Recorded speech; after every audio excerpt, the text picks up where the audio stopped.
অভিনেত্রী থেকে বিজেপি নেত্রী, সাংসদ থেকে কেন্দ্রীয় মন্ত্রী, লম্বা এক সফর। চড়াই উতরাই কম ছিল না স্মৃতি ইরানির জীবনে। কিউকি সাস ভি কভি বহু থি ধারাবাহিকের মাধ্যমে জনপ্রিয়তা পেয়েছিলেন। হিন্দি ধারাবাহিকের মাইলফলক হয়ে থেকে গিয়েছে স্মৃতি ইরানি অভিনীত তুলসী চরিত্রটি। টানা ৮ বছর চলে এই ধারাবাহিক। গগনচুম্বী জনপ্রিয়তা পেয়েছিল, কিন্তু পারিশ্রমিক ছিল সামান্য। কিউভি সাস কভি বহু থি ধারাবাহিকের ২৫ বছর পূর্ণ হলো। ফের টিভির পর্দায় ফিরছেন স্মৃতি। তুলসী ইরানি এই ধারাবাহিকের দ্বিতীয় অধ্যায় নাকি প্রতি পর্বে ১৪ লক্ষ টাকা পারিশ্রমিক পাচ্ছেন স্মৃতি। শোনা যাচ্ছে এমনই। অভিনেত্রী হওয়ার আগে এক বহুজাতিক বেকারি সংস্থার বিজ্ঞাপন কর্মী হিসেবে কাজ করতেন।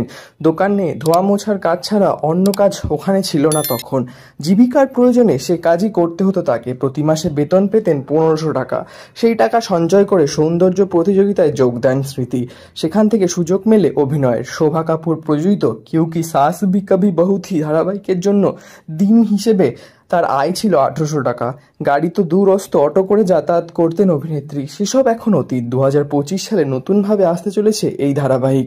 শোনা যাচ্ছে সত্যি পরপিছু ১৪ লক্ষ টাকা পারিশ্রমিক নিচ্ছেন স্মৃতি। চলতি মাস থেকেই শুরু হবে সম্প্রচার। এর আগে ভারতীয় টেলিভিশনে কোনো অভিনেত্রী এই পরিমাণ পারিশ্রমিক পাননি।